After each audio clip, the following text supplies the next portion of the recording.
topic for today is company formation. So we're going to see how one can actually go out and do one of these things, set them up. You will remember our toilet-obsessed inventor friends, Yorgos and George. Now they both have got this idea that their toilet flush is a fantastic idea, it's going to make them very rich, and they're thinking about how to actually go about bringing this to market, but do it with the protection of a recognized form of business organization that entitles them to both structure their relationship with each other plus their relationships with the outside world. They have, though, a series of options that are going to be a little bit confusing for them if they haven't been as lucky as you guys to take this class. You can just do the stuff. You do it. You go out, you sell it. You got like a pair of shoes you don't want, you put them on eBay. It's not the end of the world. It could be that you bought the shoes, you decorated them, and you put them on eBay. They could just do it. The problem is if, as we said, they go out and just do it, then if there's any issues of liability, if there's any debts to cover and so on, there is no separation between the business activity, their personal activity. Also, if Yorgos and George diverge in their interests, in their objectives, they start telling different things to different clients and doing deals, this might unbalance their relationship and it might make one liable for the debts of another. This might not necessarily happen if they're trading as self-employed as rather distinct entities, but if they're perceived to be a partnership, then what one does carries consequences for the other and vice versa. They might therefore choose to incorporate. Incorporating might be the more sensible or the more mature or the more thought out option here, even though I have to admit people will normally start operating as a partnership and then think about incorporating further down the line. But if Yorgos and George have been in touch with this material earlier on, they might think of actually structuring the things in a form of corporate, or taking a corporate form from the very beginning. We're having the assumption here that they're in it to make money. This is not, structured formations that are of a money-making nature. They will need to choose between an unlimited and limited company. They wouldn't really go for unlimited company because they could have achieved that by trading themselves or trading as a partnership. They probably want the additional benefit of a separation of their personal assets from their business assets. So you would expect them to go for a limited company. This limited company can be limited in two ways. One would be to limit it by shares, one would be to limit it by guarantee. If you create a company limited by shares, you can say this company consists of 100 shares of £1 each. And then Yorgos gives the company £50 and buys 50 of those shares.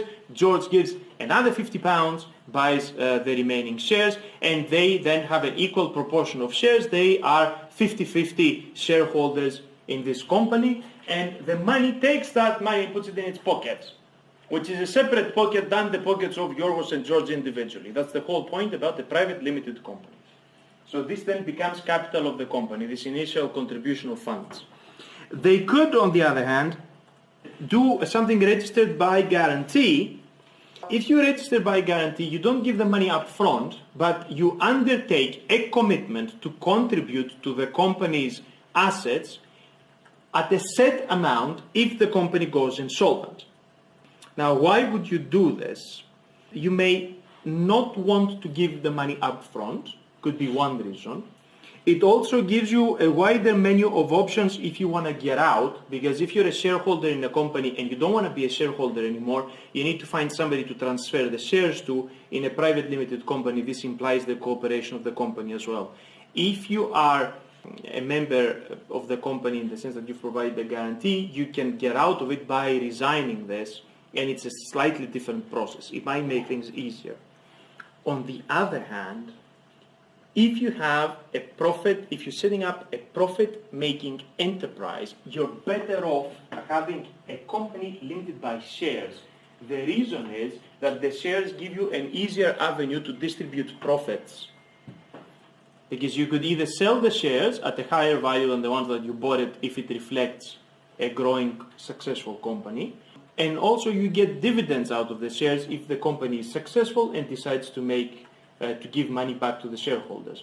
If you are a participant in a company by guarantee, then you don't earn anything because you don't participate in dividends or anything like this. If the aim of setting this up is profit making, and you want a ready-made mechanism for the distribution of profits in a predictable way, I'm not saying here that the payment is predictable because you don't know if the company is going to make money or not, but the mechanism for making the distribution is predictable. Then you should be going for a limited company and a limited company by shares. Will your company be private or public? At the initial stage, it will be private. In our scenario, with the two inventors bringing their product to market and so on, the logical sequence is that they get together, they start the business, they incorporate a private limited company. If it starts growing and it becomes successful and they need outside investment, then they decide to go public. Remember that public does not necessarily mean listed in the stock market. So a company will need to become a public company that then the public at large can purchase its shares. If it wants to make the extra step, then it becomes listed in the stock market. That provides like this ready-made mechanism for participating in the buying and the selling of the shares more easily. The practical things now. What should they call it? Should they call it the best, most successful toilet experience you've ever had .ltd? Should they call it something really fancy that's gonna stand out? Probably not. Now, this is important stuff, right? Because what you call your company is very significant in terms of branding, and branding is important for marketing. The way you attract your customers, the way that you become known, will have a huge influence on how you carry on your business. But this is important for the law as well. And there are checks from Companies House when you're trying to set up a company in helping you choosing an appropriate name, or if you want to see it in other ways, preventing you from choosing something that's not really going to work or it's going to create confusion. So there are a number of restrictions and controls in the choice of name. You can find those in a statutory instrument called the Company and Business Names Miscellaneous Provisions Regulations of 2009. What it basically says is that certain expressions and abbreviations you're not allowed to use. So you cannot call your company George Public Limited Company Ltd, because it ain't a public company. So you cannot use things like a designation of business format in the name, because that comes afterwards by necessity to alert people as to the sort of business you have chosen. So you cannot call yourself the Great Public Limited Company Ltd. And I'm talking about these designations in English, but also in Welsh, right? So you cannot use something that will suggest a form of business organization in Welsh either. There are also controls over the characters, signs, symbols, and punctuation that you can use. So, things are understandable and also machine readable, which becomes very important these days. Equally, there are some restrictions in the Companies Act. For instance, if you look between sections 53 and 55 and also 1197-98, there are restrictions there in saying that you cannot you cannot use anything that implies affiliation with the government or official service. You cannot call yourself Her Majesty's Toilet Flush Service. Anything that implies that you are a government body or a statutory body will be rejected. There are some trademarks that you can have that can use words like ministry and so on, but a trademark registration, right, is not the same as a company name registration. So I doubt that you would manage to set up a company that calls itself a ministry of something. Yeah. Also, you cannot use names that would constitute an offense or encourage people to constitute an offense. You cannot use offensive names. If you try to use certain things that are inappropriate, they will be disregarded. Also, you cannot use stuff that are very similar with something else, apart from not implying association with the government or an official institution, and not using something offensive, not saying something that implies a different form of business organization. You're also not allowed to register something that's very close to an existing company. This is not like domain name. Things are more restrictive here. if you want to call your company, like Flushes Limited, you cannot put Flushes with 2 S at the end, Limited, and say, yeah, this is my Flushes, there's another Flushes out there, but mine's different because it's got 2 S's. Because people are going to say it's too close and there's a risk of confusion. So you cannot play with capital and small letters, you cannot play with adding random letters left and right if people are likely to make the confusion between the name that you're choosing and a different name. Now there are some exceptions. The exception could come primarily from the fact that you've operating for a long time with this name before you incorporate it, so people know who you are. If that's the case, it might allow you to incorporate with a name that otherwise would have been rejected, because again, there is no risk of confusion. The registry will refuse to take, the company's house will refuse to take an application with the name that they object under any of those grounds. They're going to ask you to find something else. They will be particularly unhappy if you are misleading with the name about the sort of business that you're engaged in. Because we said we do not want confusion, but we also don't want you to have an original name that actually suggests that you do something else from what you're actually doing. If it is deemed that you're trying to deceive people as to the purpose of your firm by using a name that's got absolutely nothing to do with it, you might be refused. Also, you are not allowed opportunistic registrations. So you cannot go register companies with a bunch of names that you think people might want to use in the future, so then you sell them the company so then they can use that name. You're only allowed to register a company if this is a genuine attempt to actually run a company with that name. They will not allow you to reserve names. So you cannot reserve a name in the process of registration to make sure you don't lose it. No, if somebody gets it before you, that's the end. And you're also not allowed opportunistic things. Again, this is not like domain names. You can do this with domain names and then sell them to an interested party if they want to buy the name. You're not allowed to do this with companies. Should distinguish company names and business names. Business name is the name that you're known with. It is a label under which you do business, but it is not an official thing. So it could be that for years you had a corner shop that, or you had a kebab shop that called itself Best Kebab. A business name would be like Best Kebab, but it's not registered anywhere. It doesn't represent the name of the company. You are looser in what you can do with business names. And somebody operating as a sole trader, normally they operate under some banner. They wouldn't go like Yorgos and George, the guys who make the toilet flushes. They would probably have Yorgos and George Flushes. Business name normally precedes the registration of a corporate entity. People will usually carry on the business name. They will seek to have that business name as the name of the company thereafter. There are, again, some stuff that you're not allowed to do with business names. You cannot imply association with somebody else. You cannot risk confusion and the rest. But things are a little looser. You do not need to display your business name in the same way that you would display your company name. Company names, though, are part of mandatory disclosures. For instance, you will find in both in sections of the Companies Act plus in other places, we've got, for instance, the company's trading disclosure regulations, and there are two sets in 2008 of statutory instruments that give you this. It says what sort of information about your company you need to make available to people and where you need to put it. Every company must display a sign with its registered name. It needs to have the address of the office and the location at which it carries its activities, and also you must sign all documentation on headed paper with this information. What's the name of the company? What is the registered address? What is the company number? And on certain types of documentation, you need also to put the names of the directors. Why do we have these disclosures? Because it's important for people to be able to see who is behind the company that you're working with, right? Because a company name could be anything.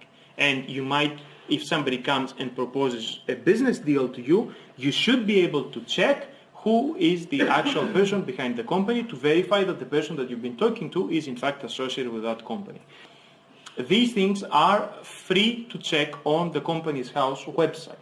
So you can either put the name of a person and do a search with their name, or you can put the name of the company and then it will tell you where is its registered place and what are the names of the directors. Can you have something that looks like a website as a company name? Yes, you can. But again, don't make the mistake of confusing domain name registrations with company name registrations. You're trying to book a ticket, say, you give a good offer on a ticket online and it's sold by Yorgos and George travel agents.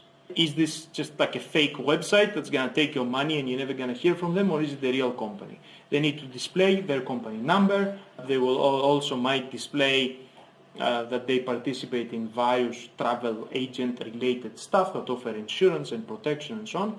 It is in your interest to check these things when you're doing business with somebody, to check that they actually are who they say they are. Considering so much of business happens online now or over the phone, you need to be sure that you're not talking with somebody else who's trying to scam you.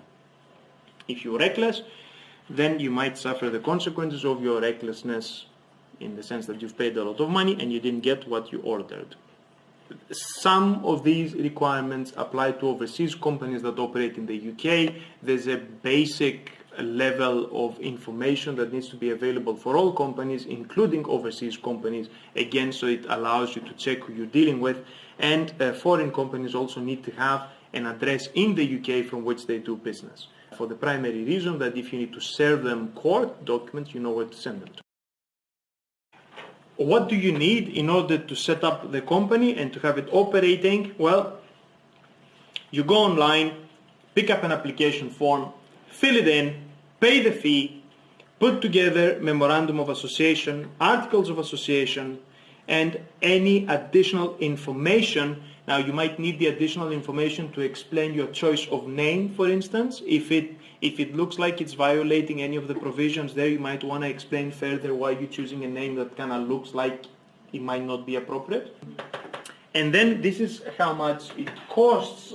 This is just an illustration. These things kind of change all the time, right? But it gives you an idea.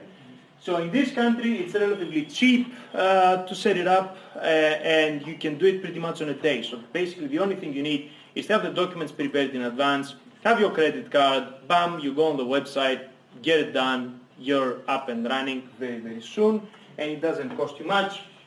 120 pounds or so. I think this includes the fees of that particular website. Now, in Germany, you can see it takes a little bit longer and costs significantly more. Now, in other jurisdictions where it doesn't take that long, it still costs a lot of money. But again, these things are subject to change. But you would normally expect it's going to cost you a significant amount of money. This has to do with capital requirements where you're setting up and so on, in addition to administrative fees. These things are fairly low in the UK.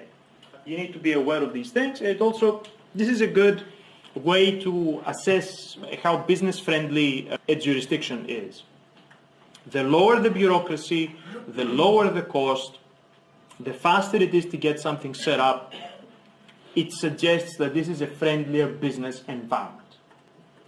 Now, if you need to pay lots of money, takes a very long time, you need to visit 15 different guys with mustaches to stamp a document before you get started going, less business-friendly place.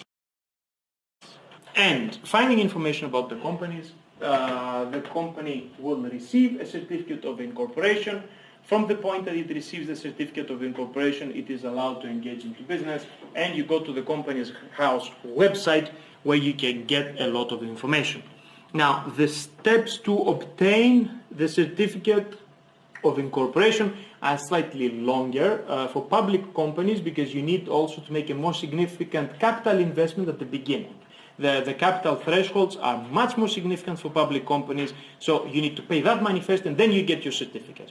In any case, the company is prohibited by law to engage in trading before they have obtained this certificate. If they do engage in trade, then the people doing it become personally liable. So you cannot hide behind the veil of incorporation if the incorporation has not happened yet, and the incorporation has not happened till you had your certificate.